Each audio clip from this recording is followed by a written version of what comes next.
사도신경하심으로 신앙 고백하겠습니다. 전능하사 천지를 만드신 하나님 아버지를 내가 믿사오며 그 외아들 우리 주 예수 그리스도를 믿사오니 이는 성령으로 잉태하사 동정녀 마리아에게 나시고 본디오 빌라도에게 고난을 받으사 십자가에 못 박혀 죽으시고 장사한 지 사흘 만에 죽은 자 가운데서 다시 살아나시며 하늘에 오르사 전능하신 하나님 우편에 앉아 계시다가 저리로서 산자와 죽은 자를 심판하러 오시리라. 성령을 믿사오며 거룩한 공예와 성도가 서로 교통하는 것과 죄를 사하여 주시는 것과 몸이 다시 사는 것과 영원히 사는 것을 믿사옵나이다. 아멘. 찬송가 151장 만왕의 왕 내 주께서 왜 고초당했나 찬송합니다. 151장입니다.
아멘. 기도하겠습니다.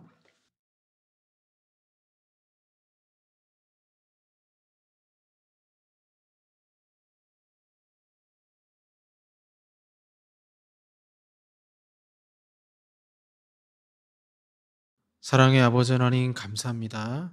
사순절 예수님 안에서 더욱 십자가를 묵상하며 말씀 가운데 주여 승리하기를 원합니다. 기쁘신 아버지의 그 사랑을 알면 알수록 하나님 아버지의 사랑이 얼마나 위대한지, 예수 그리스도의 우리를 향한 그 위대하신 순종하심과 사랑이 얼마나 위대한지를 바라보게 됩니다. 또한 그 놀라운 십자가의 비밀을 깨닫게 하시는 성령님의 은혜를 생각하게 됩니다. 하나님, 이 사순절 저희들 더욱 경건하고 주님 안에서 정결하게 살아갈 수 있도록 도와주시고 오직 하나님 묵상하면서 믿음 가운데 승리하게 하여 주시옵소서. 십자가를 지나고 무덤을 지나야 부활의 면류관을 얻게 됨을 주여 믿습니다. 혹이라도 고난 가운데 있는 우리 성도들 주님 기억하여 주시고 주님과 함께 그 고난에 동참하며 그 어려움의 시기를 지날 때에 또한 하나님께서 광명의 빛을 주시고 은혜를 주심을 주어 믿습니다. 십자가에서 놀라운 일을 성취하신 그 하나님의 은혜가 우리의 삶 속에 응답되어지기를 원합니다. 언약의 말씀이 성취되어지기를 원합니다. 하나님 놀라운 은혜를 주님 허락하여 주시고 오늘 또한 드려진 예배 가운데 그 은혜를 만끽하며 그리스도를 바라보는 귀한 시간이 되게 하여 주시옵소서. 예수님 이름으로 기도합니다. 아멘. 네, 성경 말씀 고린도 후서입니다. 고린도 후서 5장 19절에서 21절까지 말씀입니다. 고린도 후서 5장 19절에서 21절까지 말씀입니다. 제가 가진 성경 신약 291쪽이 되겠습니다. 고린도 후서 5장 19절에서 21절까지 말씀입니다. 봉독하겠습니다. 곧 하나님께서 그리스도 안에 계시사 세상을 자기와 화목하게 하시며 그들의 죄를 그들에게 돌리지 아니하시고 화목하게 하는 말씀을 우리에게 부탁하셨느니라. 그러므로 우리가 그리스도를 대신하여 사신이 되어 하나님이 우리를 통하여 너희를 권면하시는 것 같이 그리스도를 대신하여 간청하노니 너희는 하나님과 화목하라. 하나님이 죄를 알지도 못하신 이를 우리를 대신하여 죄로 삼으신 것은 우리로 하여금 그 안에서 하나님의 의가 되게 하려 하심이라. 아멘. 네, 오늘 아버지와 재판장이라는 제목으로 말씀 전하도록 하겠습니다. 오래전에 미국에 있었던 일이라고 합니다. 남편 없이 홀로 두 아들을 키우며 또 정성을 다해서 하나님을 섬기고 교회를 섬기는 미국의 한 중년 여성이 있었다라고 합니다. 어느 날 그 아들 형제가 동네 한 구석에서 전쟁 놀이를 하다가 그때 하필이면 그 지역에 유력한 지명 인사가 말을 타고 그곳을 산책하다가 하필이면 이 아들 형제의 이제 장난감이겠죠. 죽창이 저명 인사가 타고 있던 말의 눈을 찌르게 됩니다. 놀란 말이 펄쩍 뛰는 바람에 말과 그 말 주인이겠죠. 저명 인사는 낭떠러지에 떨어져 죽고 말았습니다. 말에서 떨어져 죽은 사람도 참 문제였고 또한 그 말의 가격도 자그만치 1,000만 불이 넘는 세계에서 몇 마리밖에 없는 엄청나게 비싼 말이었다라고 합니다. 두 아들이 결국 이제 재판을 받게 됐고요. 판사가 형제들에게 둘이죠. 형제 그 두 명에게 누구의 죽창이 말의 눈을 찔렀냐라고 물었습니다. 그러자 두 형제는 서로 자기가 휘두른 죽창이 말의 눈을 찔렀다라고 주장했습니다. 서로 자신이 범인이라고 자청했던 것이죠. 범인이 누구인지 판결을 내릴 수 없었던 판사는 형제들의 우애에 참 감동을 받았지만 그래도 뭐 재판장이니까 어쩔 수 없잖아요. 그래서 그 어머니를 불러오게 합니다. 그래서 이제 어머니에게 이렇게 얘기하는 거예요. 부인, 한 아들만 사형에 처하게 되는데 형제가 서로 자기 죽창에 말의 눈이 찔렸다고 주장하니 부인이 한 아들을 정하도록 하시오. 이렇게 얘기한 거예요. 한참 침묵을 지키더니 부인은 그때 이제 기도를 잠깐 하고 있었고 기도 끝에 이렇게 얘기를 했습니다. 작은 아들을 사형에 처해 주십시오. 판사가 의아한 거죠. 왜 작은 아들입니까? 라고 물었어요. 그때 부인이 이렇게 말했습니다. 판사님, 큰 아들은 전처의 아들이고 작은 아들은 제가 낳은 아들이기 때문입니다. 판사가 말합니다. 아니 부인, 자기 몸으로 낳은 아들이 더 귀한 법인데 그 아들을 살려야 하지 않겠습니까? 부인이 답합니다. 판사님, 옳은 말씀입니다. 제 몸으로 낳은 아들이 더 귀하지요. 그러나 그리스도인이자 하나님의 자녀로서 교회에서 배우고 익힌 나의 삶은 오직 하나님의 영광을 위해 사는 삶입니다. 그런데 제가 큰 아들을 죽게 한다면 하나님께 영광이 되지 않기 때문입니다. 장례는 숙연해지고 재판장은 어떻게 해야 될지 참 고민 가운데 있었습니다. 그 부인의 말에 상당히 많은 사람들이 감동을 받았습니다. 근엄한 말로 판사가 힘주어 얘기했습니다. 부인, 지금까지 30년 넘게 재판을 하면서 오늘과 같이 감동받기는 처음입니다.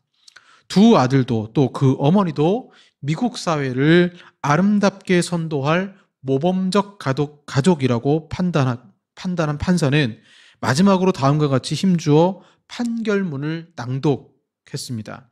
내가 판사의 권한으로 두 아들을 무죄로 석방한다. 땅 했겠죠.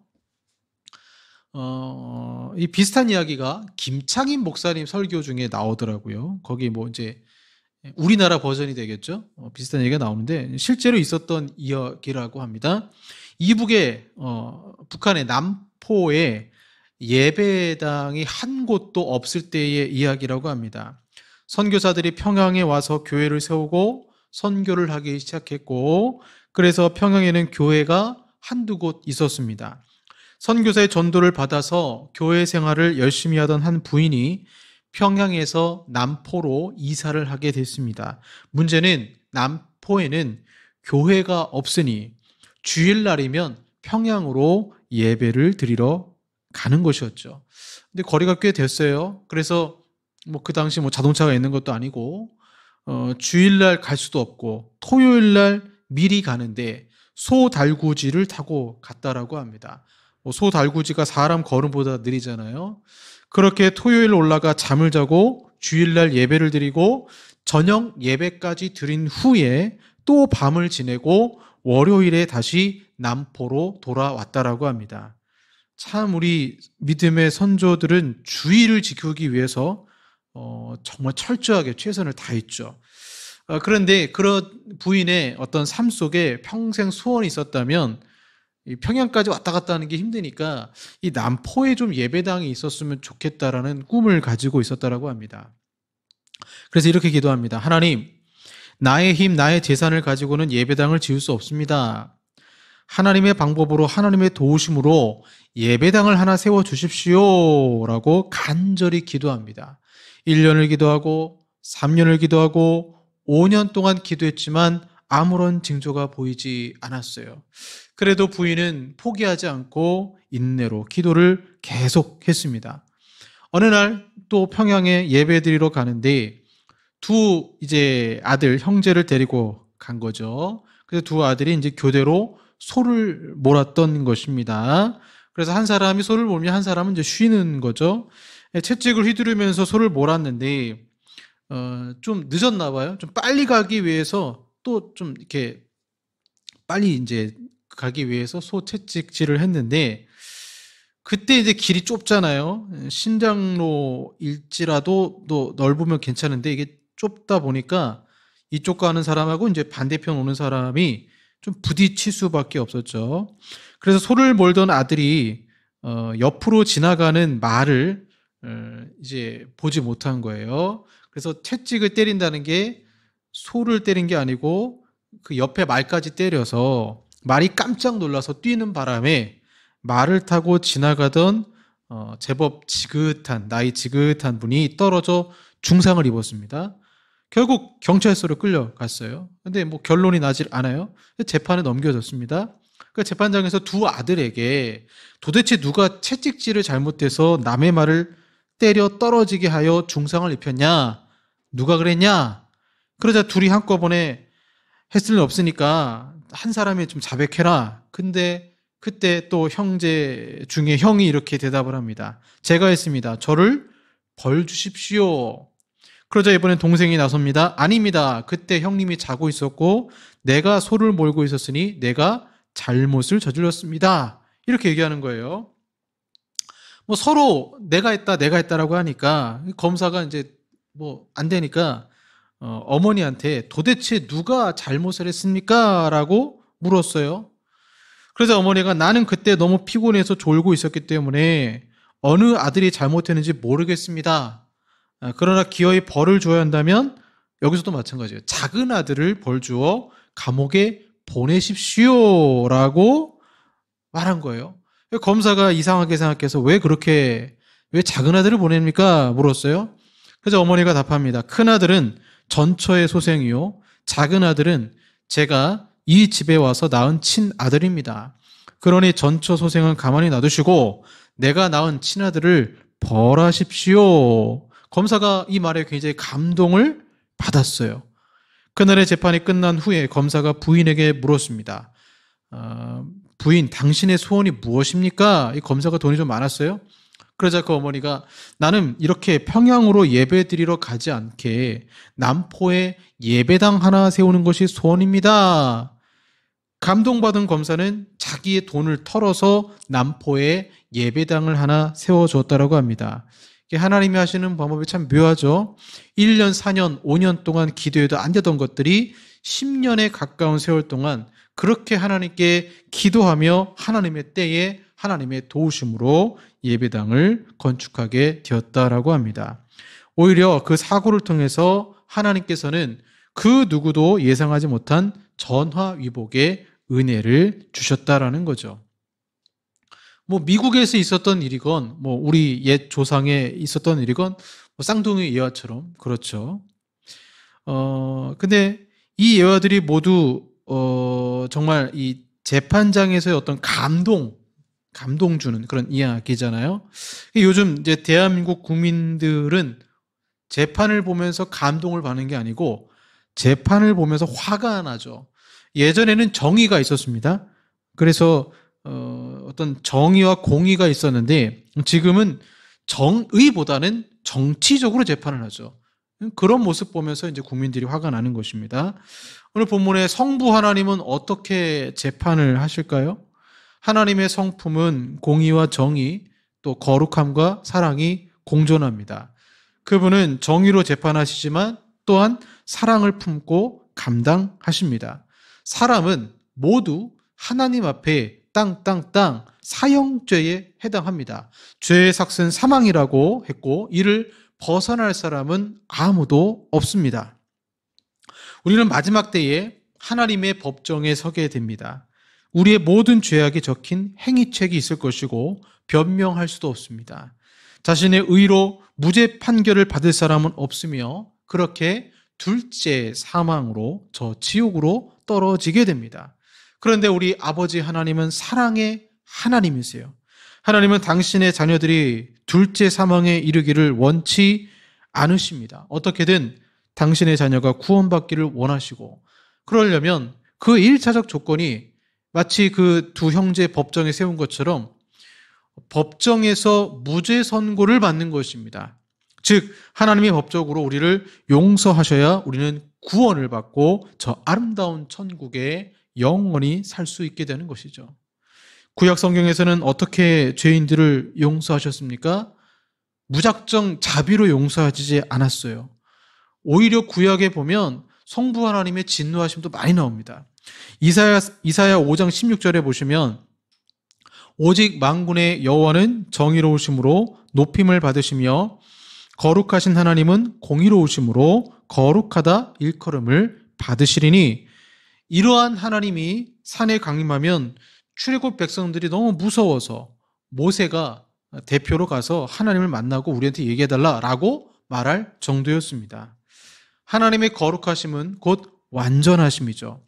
도덕적 의미에서뿐만 아니라 종교적, 윤리적, 내적, 외적 등 포괄적 의미에서 완벽하게 완전하신 분, 거룩하신 분이죠. 하나님이 죄를 벌하시는 것은 어쩔 수 없어요. 그분이 거룩하시기 때문에 그렇습니다. 하나님은 늘 정의로우심으로 불의한 자와 악을 행하는 자를 반드시 징벌하십니다. 하나님이 화가 나서 분풀이 하시는 것이 아니라 거룩하시기 때문에 악을 참아 보지 않으시는 것입니다. 신학자 헤르만 바빙크는 용서가 하나님께 당연한 것이라는 얄팍한 사상을 반박했어요. 그는 이렇게 말했습니다. 구약 성경에 하나님의 용서를 억지로 쥐어짜내거나 뇌물로 매수한다는 개념은 없지만 동시에 그분의 용서는 기정사실이나 당연지사가 아니다. 당연지사가 아니라는 거예요. 하나님의 용서하시면은 절대 당연지사가 없어요. 분명히 당신의 공의와 정의가 있기 때문에 그냥 사랑이 넘치셔서 용서하신 게 아니라는 거예요. 주께서 죄를 사하지 않으신다는 본문도 구약에 많아요. 용서받을 때마다 그렇기 때문에 어떻게 내가 용서받았지?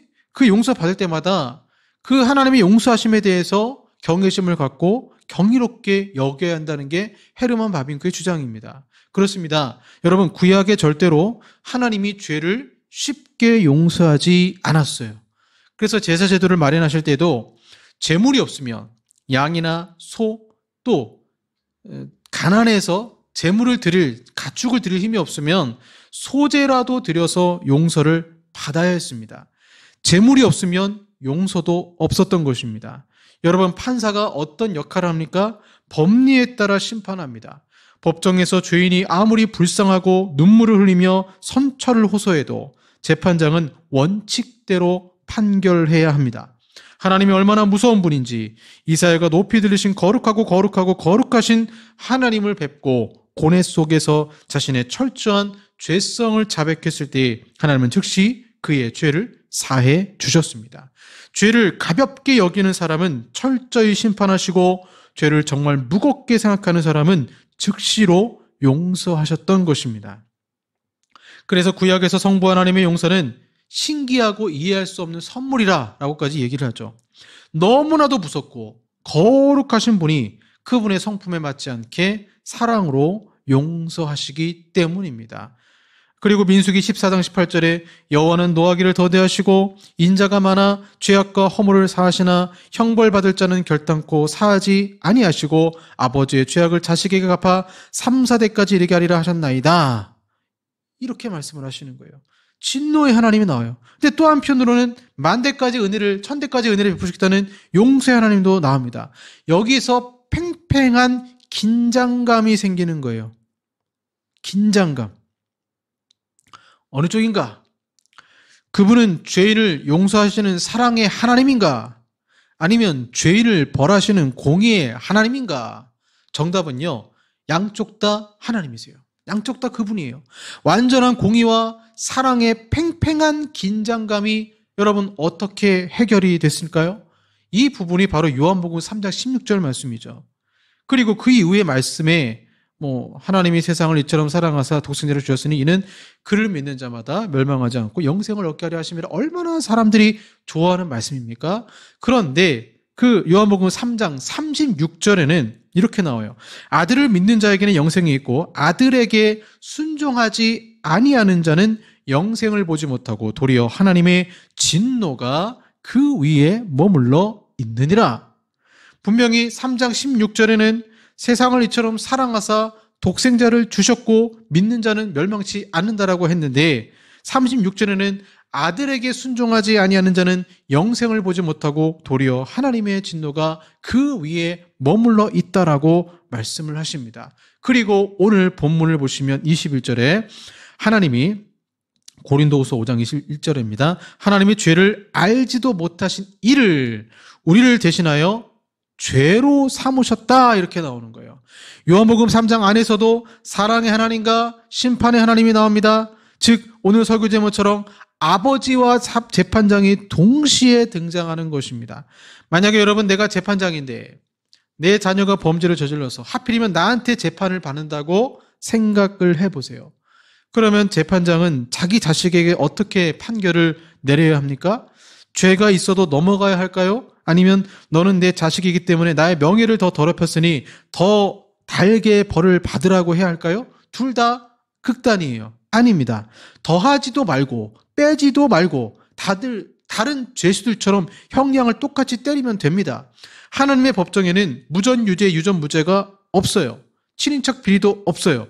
그런데 여러분, 그런 일이 오늘 본문에 실제로 일어난 것입니다. 아버지가 아들을 재판하는 거예요. 사랑이 많으신 아버지이시면서 동시에 재판장이세요.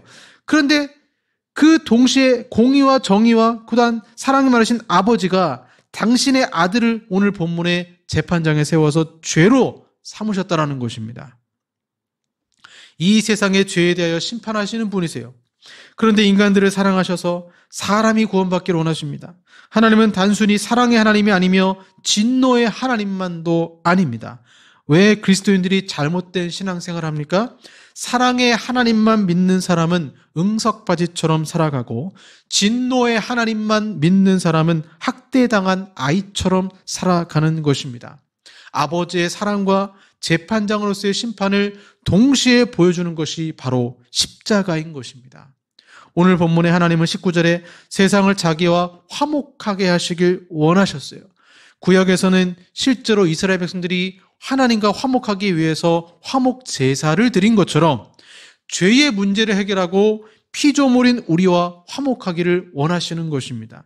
그러기 위해서는 구약 백성을 대신했던 제물이 필요했고, 이 제물은 이제 짐승의 피가 아니라 하나님이 이 땅에 오셔서 사람이 되셔서 예수님이 죄가 없으신 둘째 아담이 되셔서 우리의 모든 죄를 뒤집어 쓰신 것입니다. 법정에서 두 형제가 내가 잘못했다라고 말하는 것처럼 맞이 되시는 예수님이 둘째 된 우리를 대신해서 내가 잘못했습니다, 나를 벌하소서 자원하여 순종하심으로 제물이 되신 것입니다. 형제의 사랑입니다. 그래서 성부 하나님은 21절에 하나님이 죄를 알지도 못하시니 바로 예수 그리스도, 그분이 우리를 대신하여 죄로 삼으셨다라고 말합니다. 예수님이 죄인이 아니라 죄 자체로, 예수님을 죄 자체로 삼으신 것입니다. 모든 죄를 예수님이 뒤집어 쓰셨어요.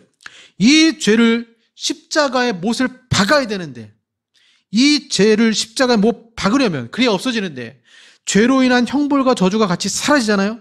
죄를 자체로는 못을 박을 수가 없어요. 죄를 못 박으려면 인격적인 존재가 죄를 뒤집어 써야 합니다. 성경은 이러한 모습을 예수님을 죄로 삼으셨다라고 말씀하시는 것입니다. 재판장에서 억울하게 사형 선고를 던지는 아버지의 고통을 아시나요? 저는 본문을 읽으면서 성부 하나님의 마음이 참으로 아프셨겠다라는 생각이 들었습니다. 사랑의 아버지이지만 거룩하시고 공의로우신 성부 하나님, 아버지면서 재판장이기 때문에 당신의 공의를 만족해 했던 저 십자가, 아들을 십자가 형틀에 보내는 아버지의 가슴 아픔이 절절히 느껴졌습니다. 법적으로 만족하고 성부 하나님의 공의가 만족되어야 우리는 구원을 받을 수 있습니다. 여러분, 용서가 어려운 이유는 내가 먼저 말해야 되기 때문입니다. 누군가는 먼저 끊어야 합니다. 사랑의 하나님이 먼저 끊으신 것입니다. 내가 사랑하는 사람이 무분별한 행동이나 관계 때문에 망가질 때 그것을 보는 우리의 심정이 어떨까요? 여기서 사랑은 무조건 받아주는 것일까요? 아니에요. 사랑은 화가 나기도 합니다. 마찬가지로 하나님은 당신의 자녀들이 죄를 짓고 지옥을 향해 가는 것에 화가 나신 것입니다. 인간이 경험하는 분노와 사랑은 떼어낼 수 없는 관계로 묶여 있습니다. 흠 많은 죄인 나도 다른 사람의 상태 때문에 이렇게 고통과 분노가 깊을 수 있다면 그들을 지으셨고 도덕적으로 완전하신 하나님의 마음은 어떻겠습니까? 분노는 사랑의 반대가 아니에요. 사랑의 반대는 미움이고 미움의 극한은 무관심 아닙니까? 흠 많은 인간이 우리 안에서도 이처럼 사랑과 분노는 대립 개념이 아니며 오히려 상호 의존적일 수 있습니다. 호라티우스 보나르는 스코틀랜드 자유교회 소속 목사였어요. 다양한 주제로 140여 곡의 찬송가를 작사했습니다. 시인의 영혼을 지녔다는 그가 가장 마음을 많이 쏟은 주제는 바로 그리스도의 십자가였습니다. 그분의 시가 이렇게 나와요. 하나님은 아버지이시지만 동시에 재판장이시다. 재판장이 아버지에게 양보하셔야 할까? 아니면 아버지가 재판장에게 양보하셔야 할까? 죄인을 사랑하는 마음을 억누르고 죄를 미워하셔야 할까? 아니면 죄를 미워하는 마음을 억누르고 죄인을 사랑하셔야 할까? 악인의 죽음을 기뻐하지 않으신다고 맹세하신 하나님이 또한 범죄하는 영혼은 반드시 죽으리라고 맹세하셨다. 두 맹세 중 어느 쪽을 지켜야 할까? 하나가 다른 하나에 양보해야 할까? 보나르는 이렇게 성경의 두 진리와 해당 구절을 줄줄이 짝지어 병렬하는데, 이 모두가 죄를 용서하리라 그러나 벌을 면제하지는 아니하고라는 모순 같은 말씀의 다른 버전이자 메아리입니다. 율법과 사랑, 하나가 다른 하나에 성경에선 양보하지 않습니다.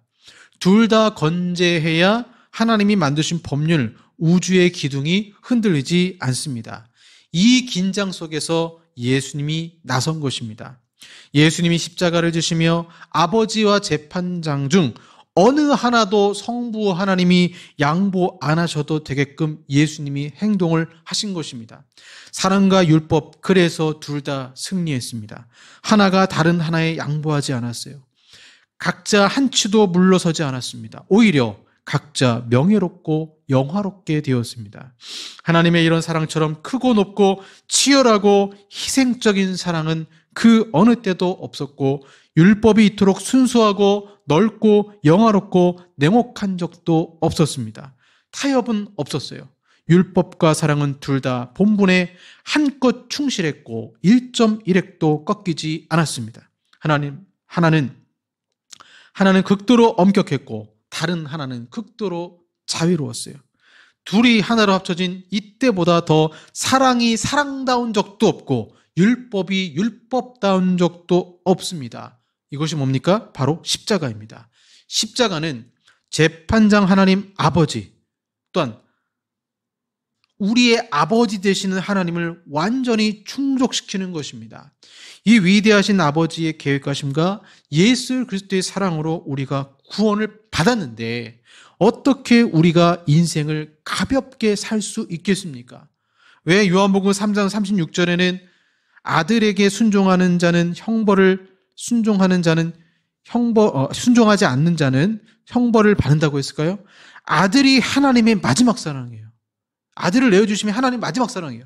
이 마지막 사랑까지 거부하면 어쩔 수 없어요. 돌이킬 수 없는 것입니다.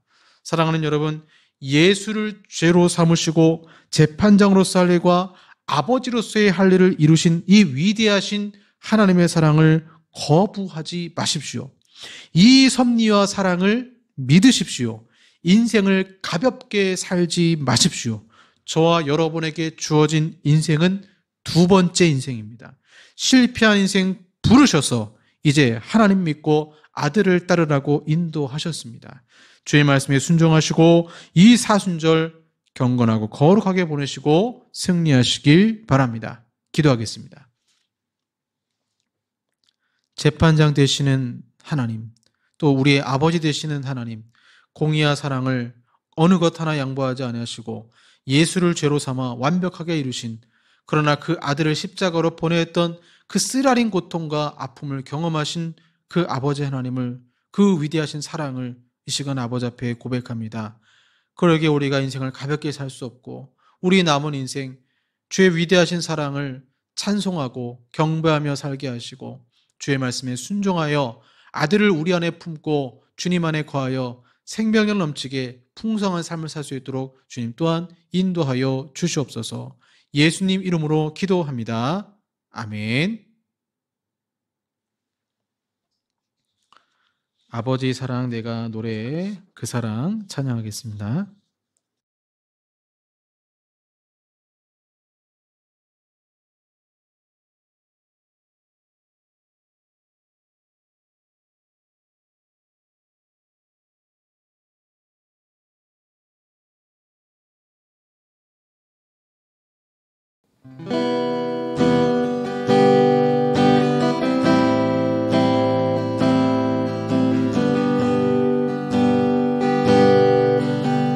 아버지 사랑 내가 노래해, 아버지 은혜 내가 노래해,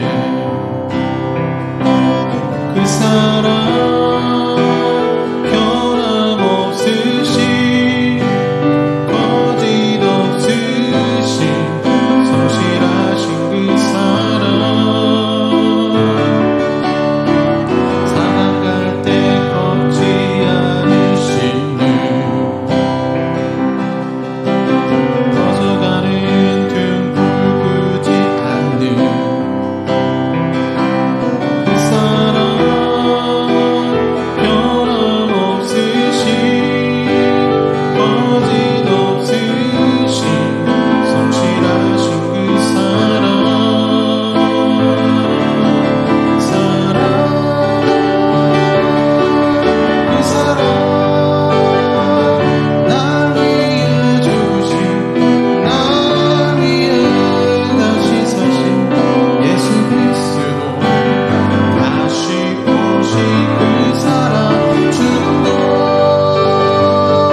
기도하겠습니다.